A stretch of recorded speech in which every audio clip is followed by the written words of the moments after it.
Part 1. You will hear a woman called Jan phoning a man about their local conservation group. First, you have some time to look at questions 1 to 5.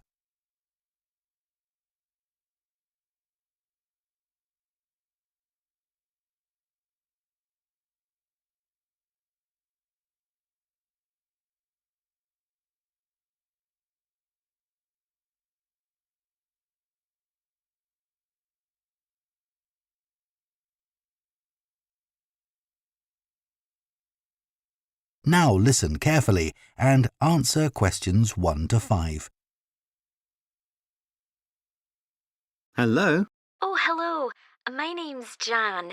Are you the right person to talk to about the Buckworth Conservation Group? Yes, I'm Peter. I'm the secretary.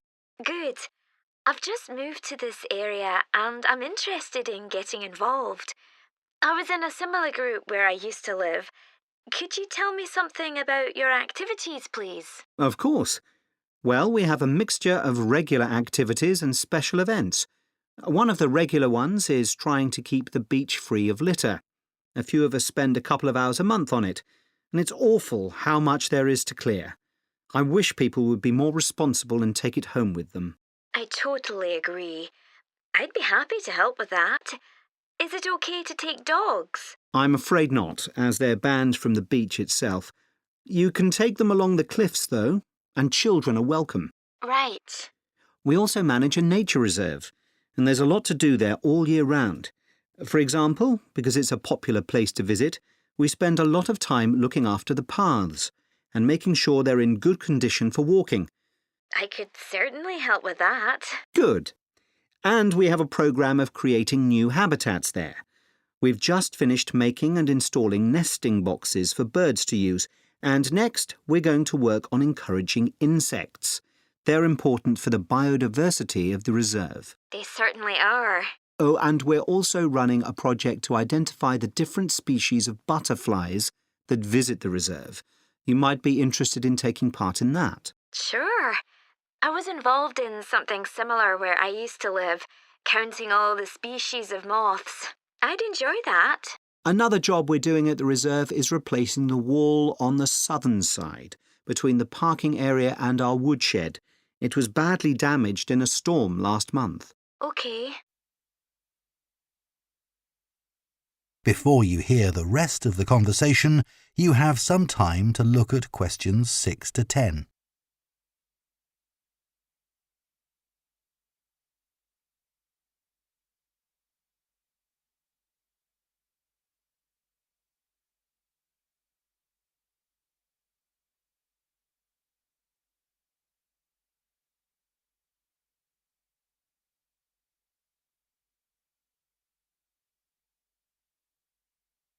Now listen and answer questions 6 to 10. Then, as I said, we have a programme of events as well, both at the weekend and during the week. Right. I presume you have guided walks. I'd like to get to know the local countryside as I'm new to the area. Yes, we do. The next walk is to Ruston Island a week on Saturday. We'll be meeting in the car park at Dunsmore Beach at low tide. That's when the sands are dry enough for us to walk to the island without getting wet. Sounds good. The island's a great place to explore. It's quite small and it's got a range of habitats. It's also an ideal location for seeing seals just off the coast or even on the beach. Okay. And is there anything we should bring? Like a picnic, for instance? Yes, do bring one, as it's a full-day walk. And of course, it'll be wet walking across and back, so make sure your boots are waterproof. I must buy a new pair. There's a hole in one of my current ones. Well, I'd definitely like to come on the walk. Great. Then later this month, we're having a one-day woodwork session in Hopton Wood. I've never tried that before. Is it okay for beginners to take part? Definitely. There'll be a couple of experts leading the session, and we keep the number of participants down, so you'll get as much help as you need. Excellent. I'd love to be able to make chairs. That's probably too ambitious for one day. You'll be starting with wooden spoons. And of course, learning how to use the tools. And anything you make is yours to take home with you. That sounds like fun. When is it? It's on the 17th from 10 a.m. until 3. There's a charge of £35, including lunch, or £40 if you want to camp in the wood. I should think I'll come home the same day. Well, I'd certainly like to join the group. It sounds like you've got... That is the end of Part 1. You now have half a minute to check your answers to Part 1.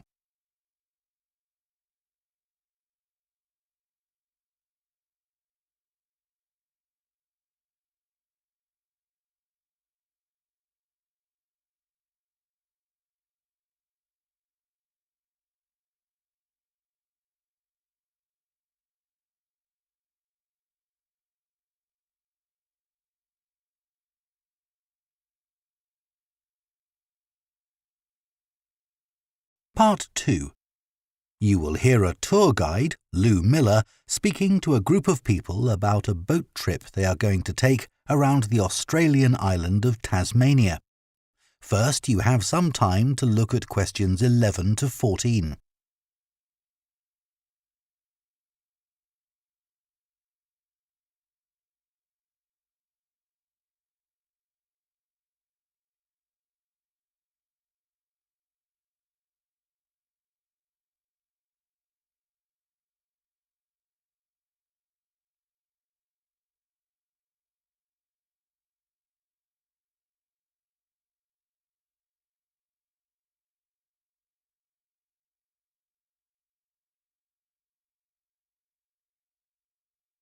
Now listen carefully and answer questions 11 to 14. So, hello everyone. My name's Lou Miller and I'm going to be your tour guide today as we take this fantastic boat trip around the Tasmanian coast. Before we set off, I just want to tell you a few things about our journey. Our boats aren't huge, as you can see. We already have 3 staff members on board, and on top of that, we can transport a further 15 people, that's you, around the coastline. But please note, if there are more than 9 people on either side of the boat, we'll move some of you over. Otherwise, all 18 of us will end up in the sea. We've recently upgraded all our boats. They used to be jet black, but our new ones now have these comfortable dark red seats and a light green exterior in order to stand out from others and help promote our company. This gives our boats a rather unique appearance, don't you think? We offer you a free lunchbox during the trip, and we have 3 types. Lunchbox 1 contains ham and tomato sandwiches. Lunchbox 2 contains a cheddar cheese roll.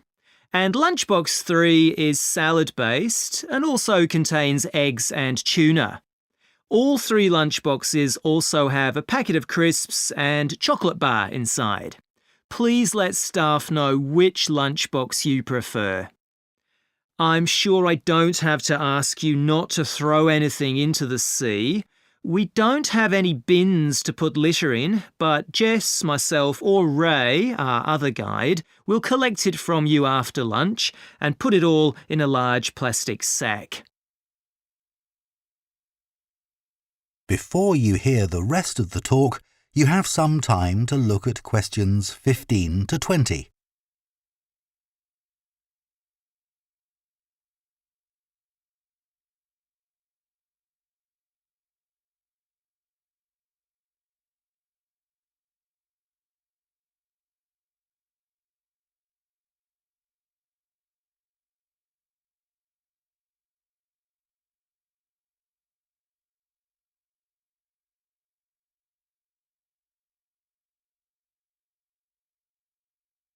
Now listen and answer questions 15 to 20. The engine on the boat makes quite a lot of noise, so before we head off, let me tell you a few things about what you're going to see. This area is famous for its ancient lighthouse, which you'll see from the boat as we turn past the first little island. It was built in 1838 to protect sailors, as a number of shipwrecks had led to significant loss of life. The construction itself was complicated, as some of the original drawings kept by the local council show. It sits right on top of the cliffs in a very isolated spot. In the 19th century, there were many jobs there, such as polishing the brass lamps, chopping firewood, and cleaning windows that kept lighthouse keepers busy. These workers were mainly prison convicts until the middle of that century, when ordinary families willing to live in such circumstances took over. Some of you have asked me what creatures we can expect to see. I know everyone loves the penguins, but they're very shy and unfortunately tend to hide from passing boats. But you might see birds in the distance, such as sea eagles, flying around the cliff edges where they nest. When we get to the rocky area inhabited by fur seals, we'll stop and watch them swimming around the coast. They're inquisitive creatures, so don't be surprised if one pops up right in front of you. Their predators, orca whales, hunt along the coastline too, but spotting one of these is rare. Dolphins, on the other hand, can sometimes approach on their own or in groups as they ride the waves beside us. Lastly, I want to mention the caves. Tasmania is famous for its caves, and the ones we'll pass by are so amazing that people are lost for words when they see them. They can only be approached by sea, but if you feel that you want to see more than we're able to show you, then you can take a kayak into the area on another day, and one of our staff will give you more information on that. What we'll do is to go through a narrow channel past some incredible rock formations, and from there we'll be able to see the openings to the caves, and at that point we'll talk to you about what lies beyond. That is the end of Part 2. You now have half a minute to check your answers to Part 2.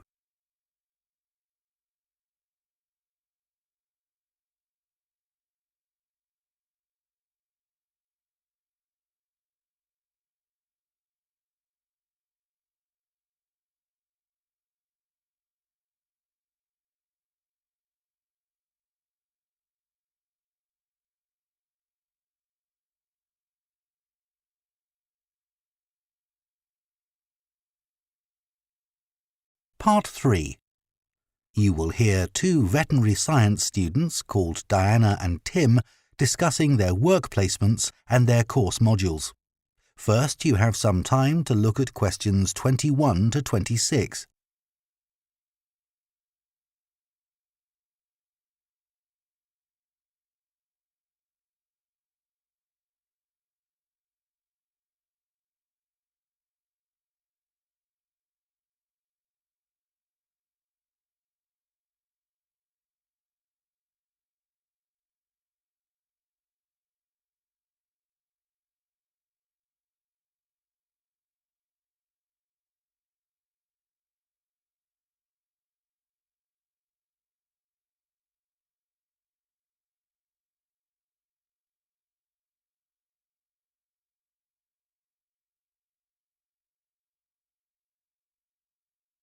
Now listen carefully and answer questions 21 to 26. So, Tim, we have to do a short summary of our work experience on a farm. Right. My farm was great, but arranging the work experience was hard. One problem was it was miles away and I don't drive. And also, I'd really wanted a placement for a month, but I could only get one for 2 weeks. I was lucky. The farmer let me stay on the farm, so I didn't have to travel. But finding the right sort of farm to apply to wasn't easy. No, they don't seem to have websites, do they? I found mine through a friend of my mother's, but it wasn't easy. No. My farm was mostly livestock, especially sheep. I really enjoyed helping out with them. I was up most of one night helping a sheep deliver a lamb. On your own? No, the farmer was there, and he told me what to do. It wasn't a straightforward birth, but I managed. It was a great feeling to see the lamb stagger to its feet and start feeding almost straight away, and to know that it was okay. Then another time, a lamb had broken its leg, and they got the vet in to set it, and he talked me through what he was doing. That was really useful. Yes, my farm had sheep too. The farm was in a valley and they had a lowland breed called Suffolks, although the farmer said they'd had other breeds in the past. So were they bred for their meat? Mostly, yes. They're quite big and solid. My farm was up in the hills, and they had a different breed of sheep. They were Cheviots. Oh, I heard their wool's really sought after. Yes, it's very hard wearing, and they use it for carpets. Right. I was interested in the amount of supplements they add to animals' feed nowadays. Like, even the chickens got extra vitamins and electrolytes in their feed. Yes, I found that too. And they're not cheap. But my farmer said some are overpriced for what they are, and he didn't give them as a matter of routine, just at times when the chickens seemed to particularly require them. Yes, mine said the same. He said certain breeds of chickens might need more supplements than the others, but the cheap and expensive ones are all basically the same. So, did your farm have any other livestock, Diana? Yes, dairy cows. I made a really embarrassing mistake when I was working in the milk shed. Some cows had been treated with antibiotics, so their milk wasn't suitable for human consumption, and it had to be put in a separate container. But I got mixed up, and I poured some milk from the wrong cow in with the milk for humans, so the whole lot had to be thrown away. The farmer wasn't too happy with me. I asked my farmer how much he depended on the vet to deal with health problems. I'd read reports that the livestock's health is being affected as farmers are under pressure to increase production. Well, he didn't agree with that, but he said that actually some of the stuff the vets do, like minor operations, he'd be quite capable of doing himself. Yeah, my farmer said the same, but he reckons vet skills are still needed. Before you hear the rest of the conversation, you have some time to look at questions 27 to 30.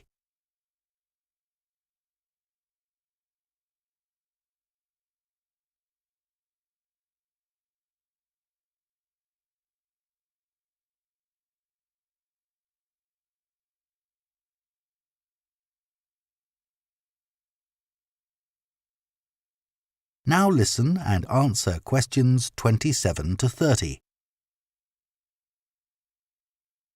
Now we've got to give a bit of feedback about last term's modules. Just short comments, apparently. Shall we do that now? OK, so medical terminology. Well, my heart sank when I saw that, especially right at the beginning of the course, and I did struggle with it. I thought it'd be hard, but actually I found it all quite straightforward. What did you think about diet and nutrition? OK, I suppose. Do you remember what they told us about pet food and the fact that there's such limited checking into whether or not it's contaminated? I mean, in comparison with the checks on food for humans, I thought that was terrible. I think the module that really impressed me was the animal disease one, when we looked at domesticated animals in different parts of the world, like camels and water buffalo and alpaca. The economies of so many countries depend on these, but scientists don't know much about the diseases that affect them. Yes. I thought they'd know a lot about ways of controlling and eradicating those diseases, but that's not the case at all. I loved the wildlife medication unit. Things like helping birds that have been caught in oil spills. That's something I hadn't thought about before. Yeah, I thought I might write my dissertation on something connected with that. Right. So, actually, I was thinking something along the same lines. That is the end of part 3. You now have half a minute to check your answers to part 3.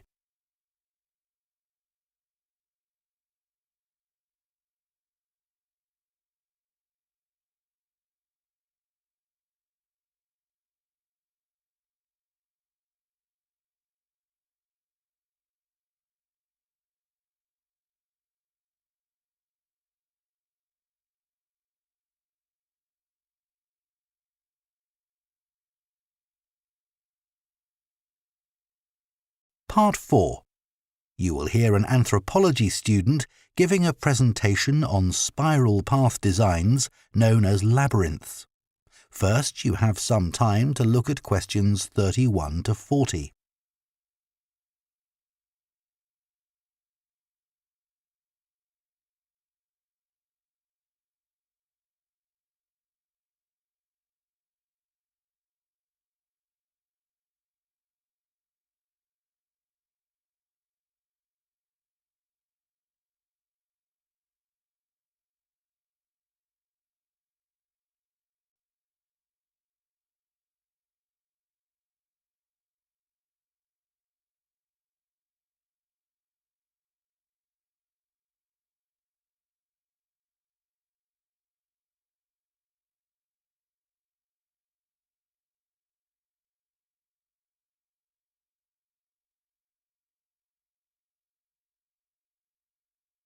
Now listen carefully and answer questions 31 to 40.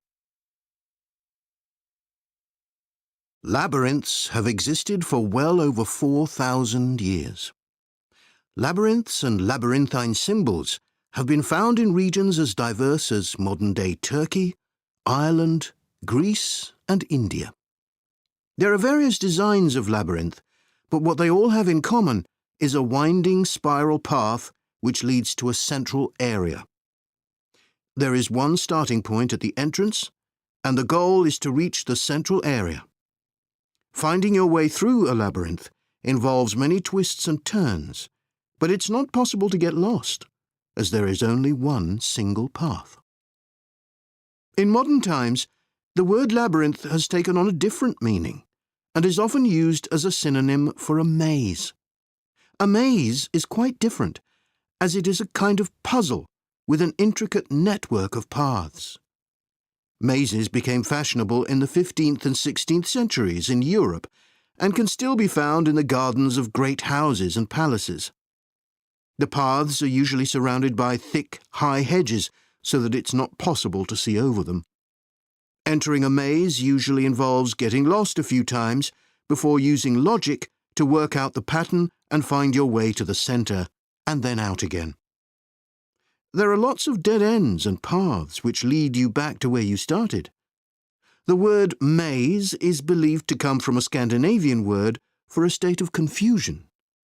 This is where the word amazing comes from. Labyrinths, on the other hand, have a very different function. Although people now often refer to things they find complicated as labyrinths, this is not how they were seen in the past. The winding spiral of the labyrinth has been used for centuries as a metaphor for life's journey. It served as a spiritual reminder that there is purpose and meaning to our lives, and helped to give people a sense of direction. Labyrinths are thought to encourage a feeling of calm, and have been used as a meditation and prayer tool in many cultures over many centuries. The earliest examples of the labyrinth spiral pattern have been found carved into stone, from Sardinia to Scandinavia, from Arizona to India to Africa. In Europe, these spiral carvings date from the late Bronze Age. The Native American Pima tribe wove baskets with a circular labyrinth design that depicted their own cosmology.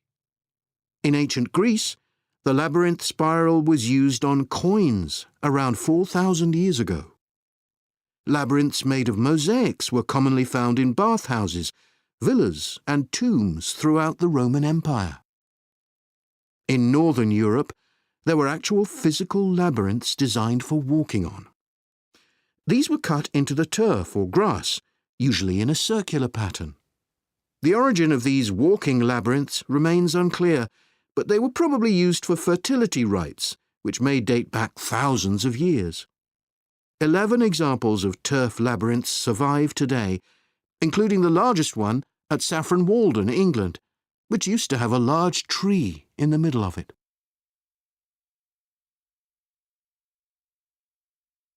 More recently, labyrinths have experienced something of a revival.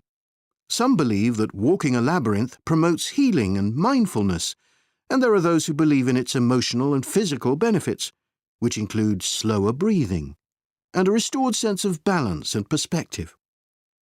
This idea has become so popular that labyrinths have been laid into the floors of spas, wellness centres, and even prisons in recent years. A pamphlet at Colorado Children's Hospital informs patients that walking a labyrinth can often calm people in the midst of a crisis. And apparently, it's not only patients who benefit. Many visitors find walking a labyrinth less stressful than sitting in a corridor or waiting room. Some doctors even walk the labyrinth during their breaks. In some hospitals, patients who can't walk can have a paper finger labyrinth brought to their bed.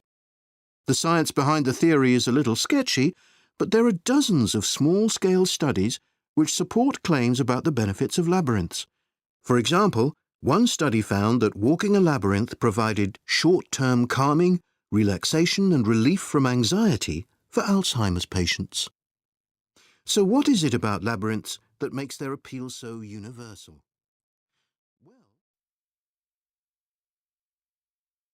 That is the end of Part 4. You now have 1 minute to check your answers to Part 4.